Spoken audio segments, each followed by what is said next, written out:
We've had back-to-back, negative quarters of GDP growth in the U.S. and it's like, oh, well, that's not a recession. I'm like, well, no, that's not the only definition of recession. It's historically, 90+% correlated. But yeah, there are four big indicators, and some of those are still wobbling above recession levels. And the NBER will determine 6 months from now whether we were in a recession or not. But irregardless of whether we are or aren't, global growth is slowing, whether that's in Europe, whether it's in Japan, whether it's in emerging markets. China's economy nearly ground to a standstill because of their zero COVID policy. If growth slows, profits are going to slow. Company profits are just a reflection of overall GDP growth and leverage. So it's unlikely that this massive profits recovery that people keep talking about is going to happen. And we've seen evidence of that in some of the reports. And I think that, led to the final capitulation of some of those stocks, like you mentioned, the Pelotons and the Zooms that went down so much. But everyone says, oh, but Mark, the last couple of weeks, the market's zooming. Okay, yes. Couple things. One, there has never been a 4% up day in a bull market, ever. Okay, so we had a 4% up day a couple weeks ago. Well, wait a minute. Well, isn't that the definition of a bull market? No. Definition of a bull market is a market that goes up most days, but goes down sharply. The dollar is weakening, but it's not weakening as fast as the other major currencies.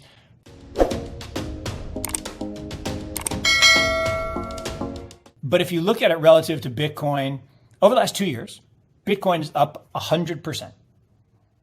Exactly what you'd expect if you increase the money supply by 50%. I mean, if you increase by 100%, so you decrease the value by 50%. Like, that makes sense. Okay, but Bitcoin's down since November.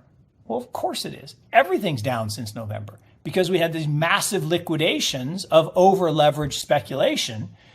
And when you get a margin call, here's the tricky thing. You don't get to sell what you want to sell, right? Peloton, you bought it on margin. It went down 90%. You can't sell Peloton to make the margin call. You got to sell gold. You got to sell bonds. You got to sell Bitcoin. So the things that didn't go down then suddenly go down. So now everything's going down. Correlations go up, but that's a temporal thing. Now correlations are reversing again. Friday was a great example. Markets were down. Bitcoin's up. Bitcoin's up a lot since mid-June. Ever since the great financial crisis, 2008, we've been operating in a depression, a mild depression, but a depression all the same.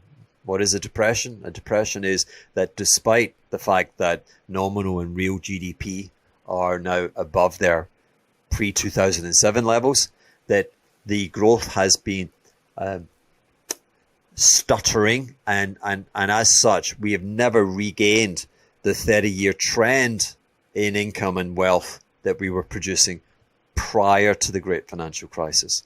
So any rational person and trying to anticipate where global or US GDP would be in the year 2025 would be massively above where we're likely to end up. Yeah, that we have not regained the economic potential of our model, of our system. That is a depression. You have a huge percentage of the population which are not given internal passports, which then just become this, migrant workflow. They don't have access to healthcare provision and the like. Okay, so whatever they earn, they have to save a great deal because there's no state backing. These powerful regional governments, their tax levy on people is high. And so whatever you earn, obviously your take home from it is less. And then finally and crucially, the PBOC undertake a dirty peg vis-a-vis the US dollar. And the world that I grew up respecting, the world of market prices, the market prices would have pushed dollar renminbi. Today it's 675. it would have pushed them below 5 to 4, 4.5, wherever, which is, say, a stronger renminbi. Now, if that prevailed and I'm being paid in renminbi, you've just made me richer. You've made everything in the rest of the world cheaper, and I might want to buy it.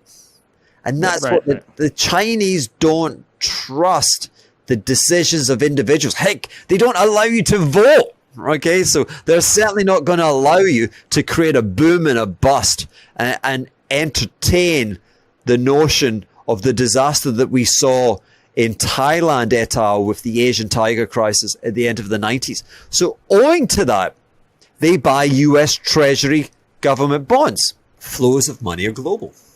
And it is not current. It's not savings accounts, which are liabilities for banks, which determine the propensity to make loans and therefore to create money. It is this whole system of a kind of dollar treasury collateral system, which allows you to kind of have unfettered credit growth if you choose, but only if you choose so. And again, in terms of doing harm, that Jay Powell cycle of rate hikes in 2018, we need energy. Like Europe is exposing that. Remember, we're paying $600 per barrel of oil to heat homes in Europe. The US has plentiful sources of energy. Energy extraction is a wild, crazy business. It's complicated, it's expensive. It's typically financed with a high yield credit, which trades the secondary market. And Jay's rate hikes of 2018 did more to discourage investing in energy than perhaps on a par with the psychopathic environmental. Long-term rates are not impacted by the shadow of the Federal Reserve. The Federal Reserve in its rate hiking only reaches out to a magnitude of about 2 years. So the curve inversions are telling you that the market's happy where it's got 10-year rates globally, is unhappy about the pretensions of the global central banking community. We have our traditional asset management business, but then we have this digital venture capital business. And the thing that's interesting about recessions, and again, I don't cheer for them, but I believe they are necessary. And what I do like about them is, yes, I feel for every family that's impacted by a worker being displaced. Feel for it. But here's the amazing thing.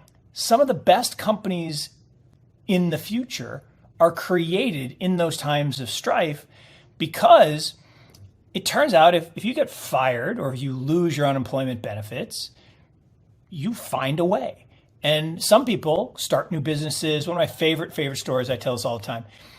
Back after the 90s recession, the deep recession, there's this guy who's working at Bell Labs. And he's like, he got laid off. I think he was in Baltimore. And he, or Philadelphia, it doesn't matter. I think it was Philadelphia, actually. And long story short, he said, "Can I take my project?"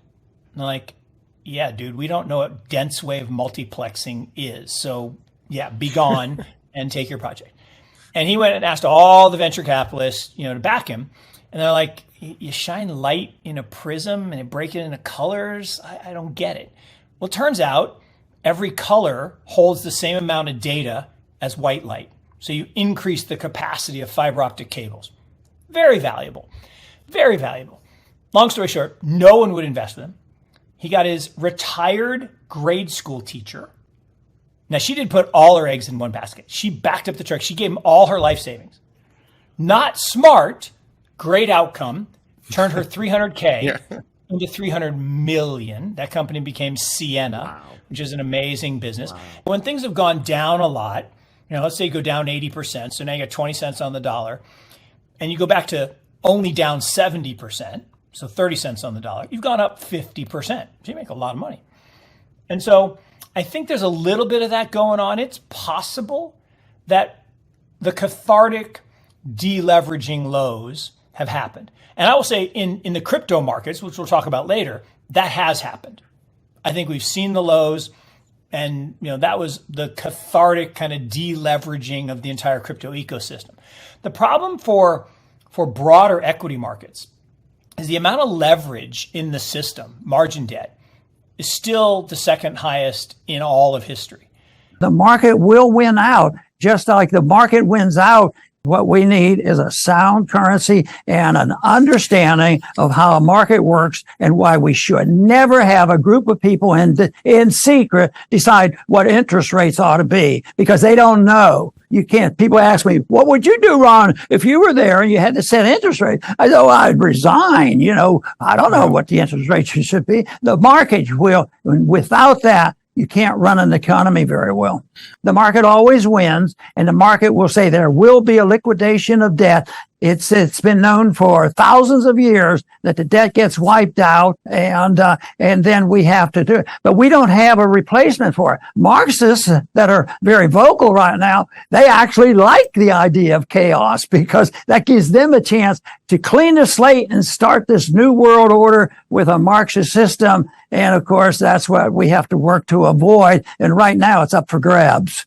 We need a different system. This system doesn't work. It has never worked in history. And we had a token relationship of our dollar to gold all through my lifetime until August 15, 1971, when that was severed. And then we lost the unit of account. There's no definition of a unit of account, and that makes for a chaotic market, and it makes it very difficult. And all the government can do and all the politicians can do, and just look at it, spend more money.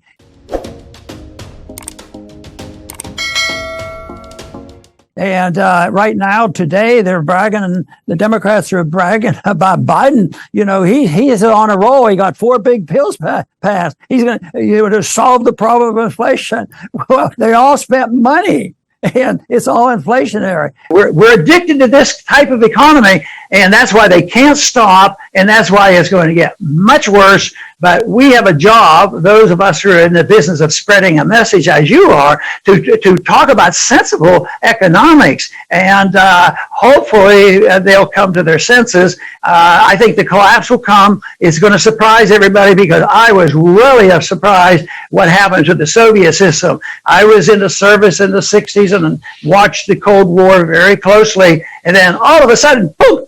It disappeared. So let's hope and pray for our system to change as peaceful as that was. We should be interested in economic exchanges there. And that's why Nixon and Kissinger were valuable, because how many billions of dollars has transpired between China and the United States? And I have a strong belief that the founders were correct. The more you trade with a country, the less likely you are to fight with a country. And we should be trading with them. It should be to their benefit and our benefit.